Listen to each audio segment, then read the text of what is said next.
So hello gamers, the FPS genre on Roblox has been getting massive lately. However, most of the games are not very good. So as somebody who's been playing FPS games on Roblox for literally 10 years, today I'm going to be going over the top 20 best Roblox FPS games. Make sure to comment the scariest Roblox horror games for the next video and smash that like button, but let's get into it. At the number 20 spot, we have No Scope Arcade. This is a very simple deathmatch where you only have sniper rifles and you can't aim down sights, as the name implies. You get a randomized weapon of a selection, but you can buy a game pass to get the same weapon every time, which is kind of annoying because the scout sniper is really bad, but other than that, it's a very fun game. At number 19, we have Siphon. Now, this is a very high movement shooter, so if you're not a big fan of crazy movement, wall running, jetpacks and dashes and things like that, then do not play this game. Tracking people is also incredibly hard, but the game is super fun. At number 18, we have Counterblocks. This is a very classic game on Roblox, obviously a ripoff of Counter-Strike, but it's still pretty fun. 5v5, defusal, search and destroy type game mode. Most of the weapons either 1 or 2 shot headshot. If you're good at CS, you're probably going to be good at this game as well. At number 17, we have Rivals, which is absolutely massive, but in my opinion, it's not going any higher than number 17. I don't think the gameplay is particularly good, but it is on most, if not all, platforms, so that's why it's so popular. At number 16, we have Unit 1968, which I believe is made by ROLV, the same people that made Arsenal and Counterblocks. The animations are really good, but it's not particularly popular. But Cold War era FPS games on Roblox are pretty much unheard of, so it's pretty cool. At number 15, we have Grave, also known as a word I'm not going to say, so I don't get canceled for saying it wrong. This is a World War I or World War II era game that's underground. As I said in my last video, the ambience is incredible in this game. Most of the weapons kill incredibly quickly to the head. It is third person, but it's still going on this list.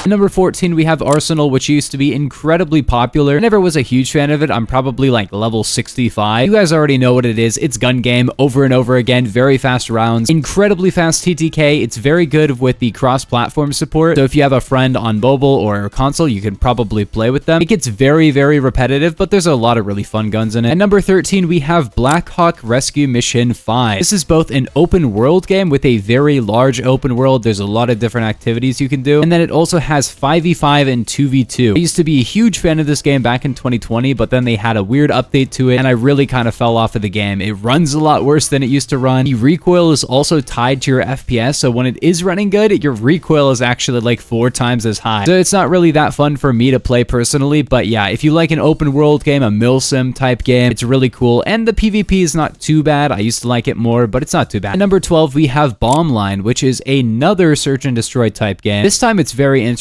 because you have randomized weapons, and those weapons have their own attachments as well. You could get an MP5 with a 100 round drum mag, you could get an RPG, you could get a shotgun with a scope and slugs. There's not a lot of crazy weapons like Arsenal, so if you like search and destroy, you like a randomizer type game, but you don't want crazy out of this world weapons, then this game is still pretty good. At number 11, we have Enforcement. Now, I'm surprised this game isn't more popular. They did recently change the TTK, and I do not like that change, and also the way you unlock stuff is really weird as well, but the overall gameplay is very fun. It's a very clean and simple FPS, not the craziest movement. You can slide in it, but it's not that crazy. And the way that you unlock stuff is you get unlock tokens over time when you level up, and you don't get guns for leveling up. You have to spend your tokens, which means you can get any gun at any point in the game, which is kind of cool. But at the same time, I kind of like the linear progression of other games. It feels really weird when you have to spend tokens, and then you're like, I don't even know what to spend it on, so then you don't spend it on anything, and it's weird. At number 10, we have Scorched Earth. Now, this is a really good World War II game that might give you PTSD because the suppression is crazy in this game. It's a World War II game where you can destroy stuff and you can build stuff, but that's only if you actually put that kind of stuff in your loadout. And the loadout system is really cool. There's a certain number of points for different stuff, like if you put an attachment on your gun, that's probably going to be an extra point. And the more stuff you carry, the slower you walk as well. So you could go pistol only and go incredibly fast, or carry a pistol and a bunch of grenades, or you could carry an LMG and move really slow and then not be able to carry a pistol. There's a bunch of different ways that you can customize your loadout, and I think that's really cool. Other than that, the gameplay is very hardcore. The sniper rifles actually have a one-shot kill body shot range, which is really annoying because people love to camp with them, but the game is overall pretty fun. Just keep in mind, it's very hardcore. At number 9, we have Ragdoll Universe. This game is so underrated. You can go first or third person, and the gameplay is just wacky. You fall out of the sky, there's a bunch of different items, a bunch of different weapons. The main thing you need to know is that you cannot regen your your health, which is a little bit interesting. You have to find healing items. And you can get emotes and you can get skin customization, but you can't unlock weapons or anything like that. You get the weapons in the environment. It's a very like classic arena shooter, but insanely weird random garbage going on. But it's not garbage. It's very fun. It's definitely a weird one to get into, but it is really fun, and I'm sad it has like no players. At number 8, we have weaponry. Now this game has, as you probably could expect, a bunch of different weapons. There's really no progression at all. It would be cool if you could unlock skins for your weapons, but you can't. You just select the different weapons. There's a ton of different weapons. They all do different stuff. My favorite weapon is probably just the pump shotgun, because you can one-shot people. The time to kill in this game is incredibly long unless you use a gun that can one-shot. So it's really fun. You can use an assault rifle, but then your TTK is going to be really long. Or you could go with a very high skill weapon, because all of the weapons are primary weapons. If you choose a deagle, your deagle is your main weapon. So you could go and hit 2 headshots with a deagle and get a kill, or you could go crazy and shoot somebody 20 times with an assault rifle. I really like the high damage, high risk, high reward weapons in this game. And number 7, we have State of Anarchy, which is more of a horror game. I'm not gonna lie. My favorite map is the Metro map, but there are larger maps as well. I just really like the indoor combat. It's very scary. There's leaning in the game. You start with a pistol, but very little ammo. You have to individually load your magazines in your inventory. There's a crazy inventory system, and there's a bunch of junk you can pick up because you're supposed to be able to sell stuff, but